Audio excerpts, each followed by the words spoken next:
The entire world is on its way to becoming a cashless society.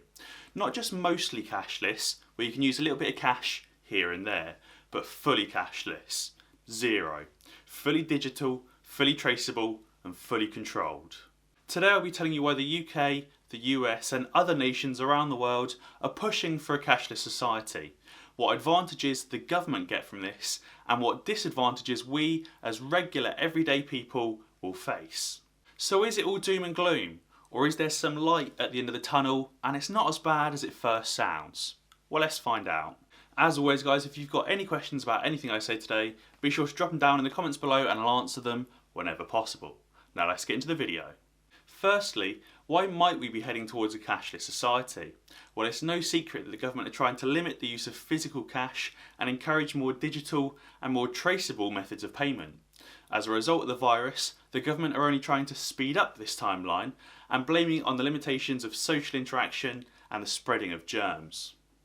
As a result, businesses around the world are trying to limit their takings of physical coins and notes for fear of someone in their establishment catching the virus and their entire staff workforce being forced to quarantine and the business premises being forced to close by the government. It's clear that the government are trying to exercise some kind of control by making people stay at home if they've been around the virus or if they've returned from holiday. Members of the council are also regularly visiting different business premises to make sure that they're complying with the new rules and enforcing them. Governments around the world are already limiting their takings of physical coins and notes, with transaction limits of around €1,000 in France. Soon it will become illegal for anyone to use any coins and notes for fear of spreading the virus, and businesses will have to comply with these new rules or be forced to close their doors. It won't be long until we're all puppets in a government society, shopping at stores that play by the rules, with money that we've earned playing by the rules and paid more than our fair share of tax on. It's the governments that will be setting these rules, and these rules could change at any one moment, and if you don't follow the new guidelines well, you won't have access to your money for very long. So what are the problems with a cashless society? And it all revolves around being fully traceable and fully controlled. Well, you won't be able to give your kids a few quid to go down the shops with. You'll have to give them your credit card, which doesn't sound like a great idea. Nor will you be able to slip a tenner or 20 quid into a birthday card of a friend or a relative. You'll have to bank transfer it to them, which kind of ruins the fun. It means that future generations won't have that feeling of being able to go out and play with their friends and stop by the local corner shop and buy a fizzy drink and some sweets. And they'll probably just be getting a birthday text with some money attached instead of a proper birthday card. And not only that, but the money turns fully traceable. It would make it way easier for the government to implement some kind of tax on gifts, as you wouldn't be able to give cash gifts anymore, only bank transfers with a digital trail. But what other problems would you have in a digital world? Well, there'd be no more garage sales, no more scrambling around during the week trying to figure out what to sell, and no more spending time on the weekend with the family selling it all off. There'd be no more cash in hand purchases from Facebook Marketplace or Craigslist. You'd have to sketchily transfer them the money before you purchase it from them and hope you don't fall victim to a scam or bank transfer fraud. It will mean that banks and governments have control over everything. Say you did a bit of work for a friend on the weekend. They would have paid you cash in hand as a friendly gesture. Whereas now they'd have to bank transfer it to you, and the government might include that on your taxable income to make sure that they get their share. But this is only the tip of the iceberg. All of your movements and actions become traceable.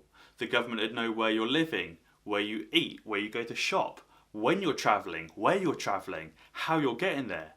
Literally everything. And even worse than that, 100% access to your money could be blocked in the single click of a button. You wouldn't have any cash reserves. You wouldn't have any way to move money from one account to another account or even borrow money from a friend.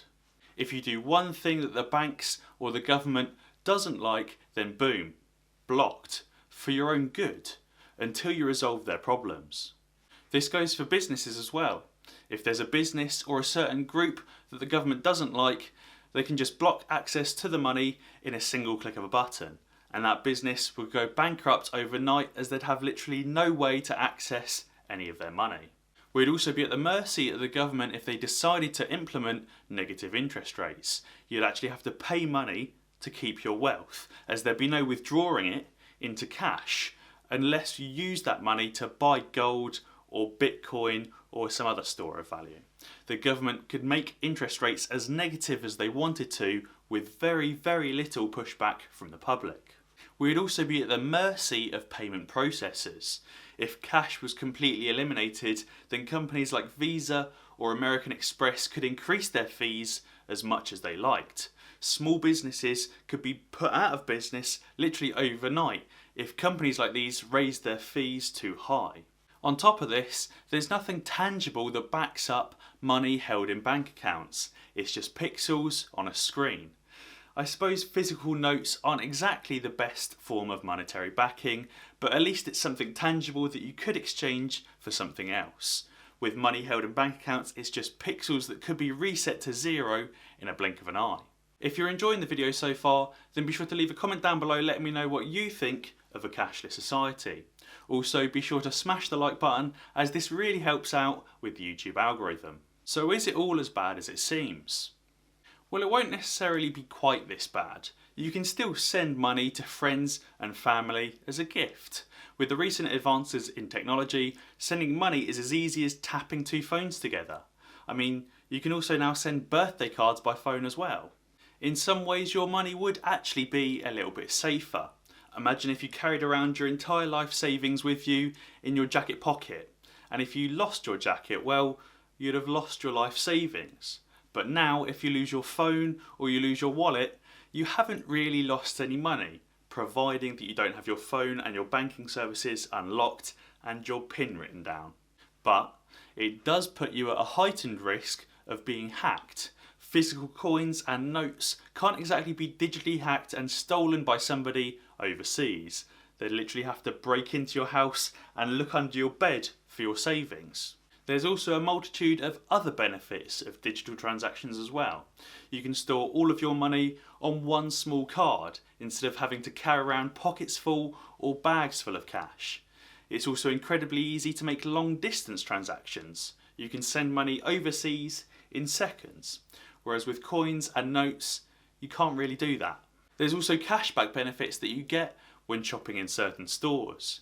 Credit card reward points, discounts, memberships, airport lounges, the list goes on.